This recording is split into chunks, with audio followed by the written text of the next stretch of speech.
नमस्कार, मी पंजाब डक. आज आहे 12 जून 2025. तर मी माझ्या शेतामध्ये आम्ही 10 तारखेला पेरणी केली. काल देखील पाऊस पडला आणि राज्यात देखील खूप ठिकाणी पाऊस पडला. तर आज 12 जूनला माझ्या शेतामधून मी अंदाज देणार आहे.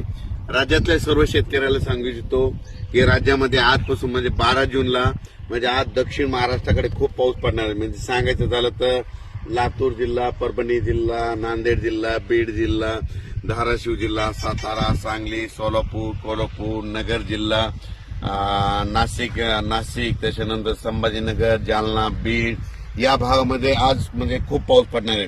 म्हणजे सांगायचं झालं तर 12 जून, 13 जून, 14 आणि 15 मध्ये दक्षिण महाराष्ट्र, मराठवाडा, पश्चिम महाराष्ट्र, कोकणात खूप पाऊस पडणार आहे. पण हे पाऊस पडत असताना 12, 13, 14ला विदर्भात देखील पाऊस पडणार आहे. त्याच्यानंतर म्हणजे बुलढाणा, अकोला,